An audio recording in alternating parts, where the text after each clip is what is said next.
میرا بچہ مدرسے میں حفظ کر رہا ہے, اب تھوڑا تھوڑا سبق مل رہا ہے اس کو, وہ بہت ماشاءاللہ ذہین ہے, وہ خود مجھے آ کے کہہ رہے ہیں میں زیادہ یاد کر سکتا ہوں.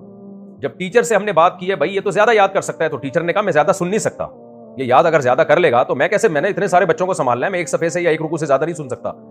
تو ٹیچر کی تو مجبوری ہے بھائی, بچہ اگر ذہین ہے تو آپ کیوں اس کو 50 بچوں کی کلاس میں آپ پڑھا رہے ہو, وہ ایک پاؤ پارا بھی روز یاد کر سکتا ہے. میں نے قرآن خود سے حفظ کیا ہے الحمدللہ, 6 مہینے میں کر لیا تھا, کیونکہ میں آدھا پارا پونا پارا ایک دن میں یاد کر لیتا تھا. اب میں اگر مدرسے میں بیٹھ کے حفظ کرتا تو ٹیچر نے تو مجھے ایک رکوع دینا تھا, سارا دن میرا ضائع ہوتا, اسی کو میں دہراتا رہتا بیٹھ کے. تو ہوم اسکولنگ میں یہ ہوتا ہے آپ کے بچے کی جو صلاحیت ہے اس کے حساب سے ٹیچر طے کرتا ہے, اس کو 2 سال میں میٹرک کرانا ہے, 3 سال میں کرانا ہے, 4 سال میں کرانا ہے میٹرک, وہ خود فیصلہ کرتا ہے. جبکہ اسکول میں آپ کا بچہ کتنا ہی ذہین ہو, اس نے کم بخت نے 10 سال میں ہی میٹرک کرنا ہے. تو اس لیے اسکولوں میں تو بھیجو ہی نہیں بھائی, اور اگر مجبوری ہے تو پھر کو ایجوکیشن میں مت بھیجیں.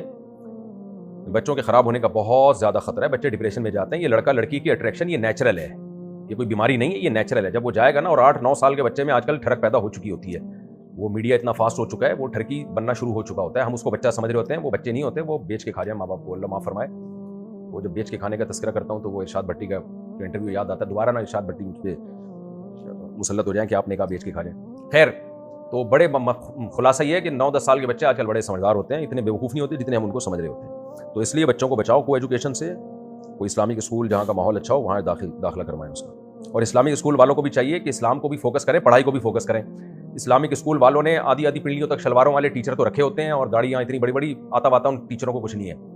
کچھ اسلامک اسکول ایسے ہیں جو بڑے کامیابی سے چل رہے ہیں. تو بھائی تم پڑھائی کے لیے ماں باپ اپنے بچے کو لا رہے ہیں, تو آپ کا جو اسٹینڈرڈ ہے وہ بہت ہائی ہونا چاہیے پڑھائی کا, اور ماحول اسلامی ہو. آپ نے ماحول کو تو فوکس کر لیا, پڑھائی 2 ٹکے کی نہیں ہے. تو ماں باپ کہتے ہیں یار وہ بچہ دیکھو کیسے ٹھش پش انگلش بولتا ہے, اور ہمارا بچہ اسلامک اسکول میں جا کے دعائیں تو یاد کر لیں, اور آگے آتا باتا کچھ نہیں ہے اس کو, جس مقصد کے لیے بھیجا تھا. تو جس مقصد کے لیے بھیجا تھا اس کو تو فوکس کرو بھائی.